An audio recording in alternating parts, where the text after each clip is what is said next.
For our fourth example, I want to show that sometimes you can be presented with a problem that's worded a little bit differently than our examples, our previous examples anyhow.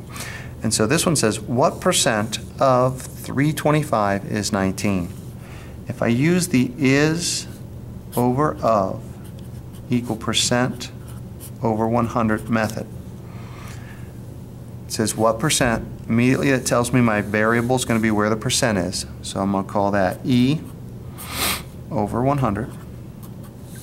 And then it says of 325. That's got to be a bottom number. E is 19. That would be my numerator. And so I set that up. And all I have to do now is solve that proportion. I multiply by my common denominator of 100 and 325.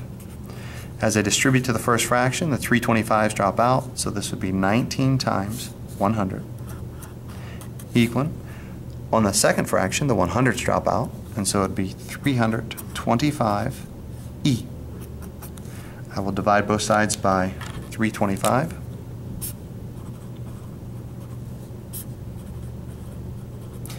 And I'll let the calculator do all that work. As I put this into my calculator, I say 19 times 100 divided by 325. Now I'm getting this answer here. It says 5.84615. As I look at that, if I leave it in decimal form, that would be let's go 2 decimal places, 85%. You have to put the percent there because if I wanted it as a decimal, this would be moved over 2 decimal places. It would be 0.0585. If I use the inline approach method, I would write this, same problem, what percent, that's going to be my variable, so I'm going to say E of 325. What percent of 325? So E of means times 325 is equals 19. To solve this, I'll divide both sides. I'll divide both sides by the 325. As I divide by the 325,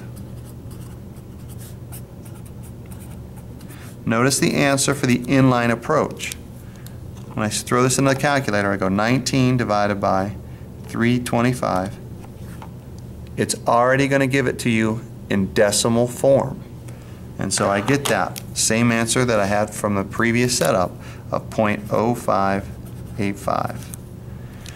Be aware that when you go through your problems, they're not all set up in a standard form. They can rearrange these words. You have to think through those. And that's what we'll be looking at in our homework.